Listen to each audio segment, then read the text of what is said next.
રાજકોટ જિલ્લા પુરવઠા વિભાગની કાર્યવાહી હોટેલ અને રેસ્ટોરન્ટમાં કર્યું ચેકિંગ।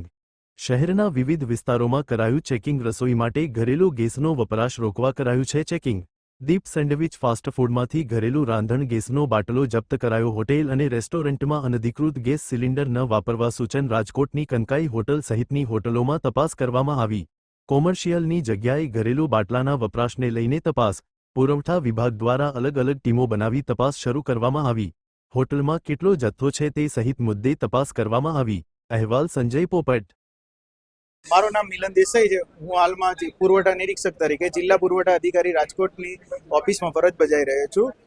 હાલમાં રાજકોટની વિવિધ હોટલો ખાતે જ્યારે ફાસ્ટફૂડની સ્ટોલ ખાતે જ્યાં અગર કોમર્શિયલ બોટલનો અથવા ઘરેલું બોટલ હોય તો ઘરેલું બોટલનો યુઝ નહીં થઈ રહ્યો કોમર્શિયલના બદલે એનું સઘન ચેકિંગ હાથ ધરવા માનનીય કલેક્ટર સાહેબ અને માનનીય જિલ્લા પુરવઠા અધિકારી સાહેબ દ્વારા સૂચના આપવામાં આવી છે। જે અંતર્ગત જુદા જુદા સ્થળો ખાતે આજમાં ચેકિંગ હાથ ધરવામાં આવ્યું।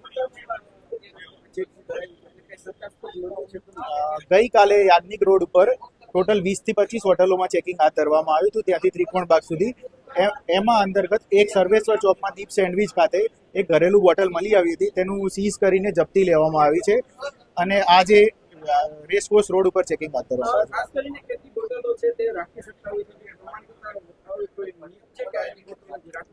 એમાં એવો નિયમ છે કે કોઈ બી વ્યક્તિ અથવા કોઈ બી સ્થળ ઉપર જ્યાં પેસોનું સર્ટિફાઈ ના હોય ત્યાં 100 kg સુધીની જ બોટલો રાખી શકે। એટલે 7 થી 8 વધુ 7 બોટલ રાખી શકતા હોય, 6 થી 7 વધુ બોટલ જો રાખવામાં આવે તો એની જપ્તી લેવામાં આવે છે। મામલતદારશ્રીની હાજરીમાં એ કાર્યવાહી કરવામાં આવતી હોય છે। હવે ધીરે ધીરે ફેસ મેનરમાં જેમ સર માર્ગદર્શન આપતા જશે કે જે એરિયા નક્કી કરતા જાય એ મુજબ ચેકિંગ હાથ ધરવામાં આવતું હોય છે।